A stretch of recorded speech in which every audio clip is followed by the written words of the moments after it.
अस्सलाम वालेकुम everyone, this is D1 exercise 11 B. अब हम कर रहे हैं इसकी 11A नहीं है, ये 11B है और क्वेश्चन नंबर 1 हम इसका कर रहे हैं। देखें, कहते हैं find the values of one on each of the following rectangles. पीछे मैं 11A में आपको समझा चुका हूँ पैरेलल वाली क्वांटिटी, सारे रूल्स के। अब रेक्टेंगल है तो जाहिर सी बात है, रेक्टेंगल की प्रॉपर्टी ये होती है कि उसके दो अपोजिट साइड जो हैं वो पैरेलल होती हैं टू ईच अदर।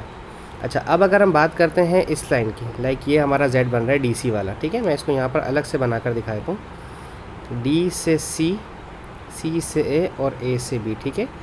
ये D है, ये C है और ये मेरा A है, ठीक है। तो ये वाला एंगल जो कि B है और ये वाला एंगल जो कि A है, ये दोनों आपस में क्या है, बराबर हैं। A और B आपस में क्या है, बराबर है। अच्छा, अब अगर मैं बात करूँ सिर्फ इस वाले ट्रायंगल की, यहाँ से यूँ जाएँ अगर हम, तो ये 90 डिग्री है क्योंकि रेक्टेंगल के अंदर 90 डिग्री होता है। ये वाला है हमारे पास 54 और यहाँ पर लिखा हुआ है B डिग्री, ठीक है। तो पहले B मालूम कर लेते हैं। B मालूम हो जाएगा तो A भी खुद ही मालूम हो जाएगा। किसी भी ट्रायंगल के अंदर तीनों एंगल्स का सम जो है वो 180 डिग्री होते हैं। लाइक B डिग्री जो मालूम करना है, 90 डिग्री जो कि गिवन है, हिडन छुपा हुआ है, ये रहा 90 डिग्री हर हाल में होगा, छुपा हुआ है यहाँ पर, ठीक है।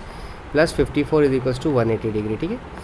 180 में से 90 गया तो ये दोनों वहाँ भेजें, 180 में से 90 गया तो 90 में से 54 माइनस करें तो ये आ जाएगा 10 में से 6 और 8 में से 36, ठीक है। तो B अगर 36 है तो A भी फिर हमारा 36 ही माना जाएगा क्योंकि दोनों आपस में क्या है, वो बराबर है, ठीक है। अच्छा, अब हम बात करते हैं पार्ट B की। B में अगर हम सिर्फ इस ट्रायंगल की बात करें, जो ये वाला ट्रायंगल है, ठीक है, ठीक है ना। अगर सिर्फ इस ट्रायंगल की बात करते हैं तो ये 90 डिग्री है, ठीक है, जो हिडन है यहाँ पे। जाहिर सी बात है, रेक्टेंगल के अंदर चारों कॉर्नर्स पर 90 डिग्री होते हैं, अंडरस्टूड बात है।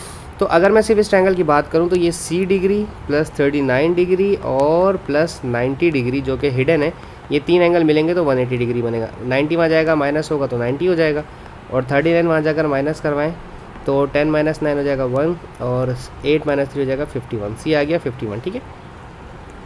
अब हम प्रॉपर्टी यूज़ करने की कोशिश करते हैं। देखें, ये गई लाइन पैरेलल, मैं यहाँ बना के देता हूँ। D से C, C से E और E से B। देखें, D से C से E और E से B, ठीक है। ये दोनों पैरेलल हैं आपस में इस तरह से, ठीक है।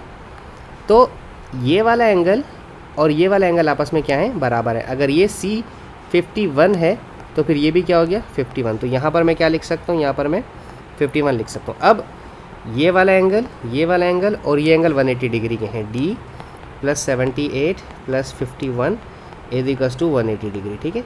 इन्हें ऐड कर लें, 8 और 1 9 हो जाएगा, साथ में 129 डिग्री, ठीक है। इसे वहाँ बेच के माइनस करना है 180 से, 180 माइनस 129 तो 10 माइनस 9 हो जाएगा 1, 7 माइनस 2 हो जाएगा 5 और 1 में से 1 गया 0। तो यानी कि C और D दोनों जो है आपके पास 51 है यहाँ पर, ठीक है। तो होप सो मैं आपको समझाने में कामयाब रहा हूँ। छोटा सा सवाल था। Thank you so much for watching my channel. अल्लाह हाफिज़।